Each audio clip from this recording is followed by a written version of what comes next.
India's oil trade with Russia is facing an unprecedented shakeup. Two major Indian shipping firms are backing out, tankers are stranded, and sanctions are biting deeper than ever before. As geopolitical pressures mount and corporate alliances crack, one refinery, part owned by a Russian oil giant, finds itself in the eye of the storm. Welcome to our deep dive into the evolving saga of Nayara Energy, international sanctions, and India's energy crossroads. In a development that underscores the tightening grip of international sanctions on Russia's global oil reach, two major Indian shipping firms, Seven Islands Shipping and Great Eastern Shipping Company, GESCO, have asked to be released from their contractual obligations with Nayara Energy, an Indian refinery partly owned by Russian oil giant Rosneft.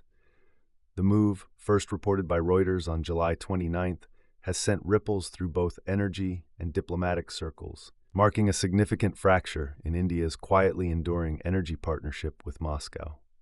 The firms requested the release of three tankers, the Bourbon, Courage, and Jag Puja, citing increasing exposure to sanctions risks.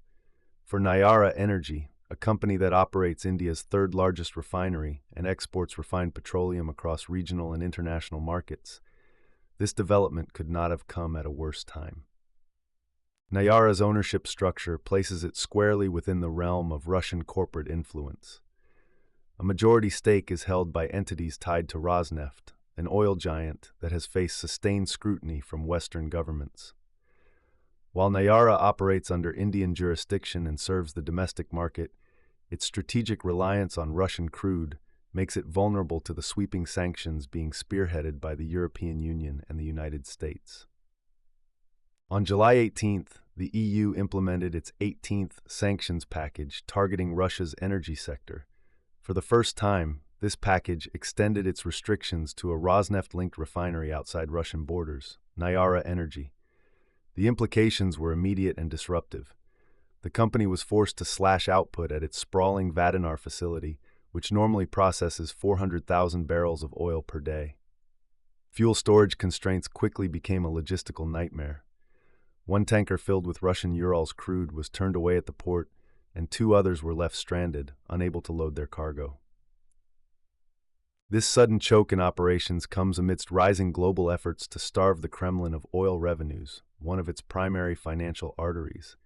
It also throws into sharp relief India's delicate position in the geopolitical landscape. Since Russia's full-scale invasion of Ukraine in 2022, New Delhi has taken advantage of slashed prices and falling European demand, ramping up imports of discounted Russian oil.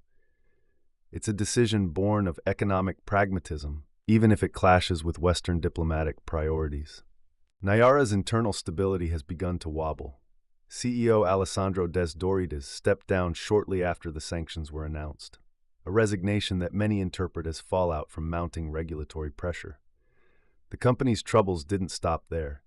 In a move that raised eyebrows across corporate corridors, Nayara filed a lawsuit against Microsoft, following the U.S. tech firm's suspension of services over compliance issues. Microsoft cited difficulties ensuring compliance with U.S. sanctions laws, distancing itself from any potential exposure due to Nayara's Russian affiliations. Meanwhile, tension continues to build on the global stage. The EU's sanctions represent one thrust in a multi-pronged campaign. In the United States, President Donald Trump has issued a stark warning to countries persisting with Russian crude imports, threatening tariffs of up to 100%, a move that could dramatically reshape energy trade flows and force policymakers to choose between economic opportunity and diplomatic loyalty. India, however, remains unmoved by the intensifying Western chorus. While maintaining a formally neutral stance on the war in Ukraine, its foreign policy continues to prioritize sovereignty and strategic autonomy. It has so far resisted calls to scale down its economic ties with Russia, arguing that its energy needs, and its right to fulfill them, cannot be dictated by external powers.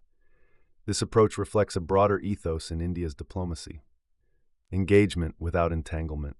The current rupture between Nayara Energy and its shipping partners may be a sign of cracks forming under that principle. These tankers, once vital conduits in the Indo-Russian oil relationship, now symbolize the growing unease among Indian companies navigating an increasingly hostile compliance environment. With sanctions tightening and reputational risk rising, firms are beginning to hedge their bets. Whether this episode marks the beginning of a broader withdrawal from Russian energy by Indian corporations remains to be seen. But one thing is clear: Nayara Energy stands at a crossroads. Between diplomatic neutrality and economic necessity, between international law and sovereign policy, the battle lines are no longer just drawn in the fields of eastern Ukraine. They're etched into corporate spreadsheets, shipping contracts, and barrels of crude bound for distant shores. The unraveling of these shipping contracts might just be the first tremor in a much larger shift. With international sanctions tightening and India walking a fine line between diplomacy and dependency, the future of Russian oil in South Asia remains uncertain. If you found this expose insightful, don't forget to like, share, and subscribe for more stories where global policy meets ground-level reality. Thanks for watching.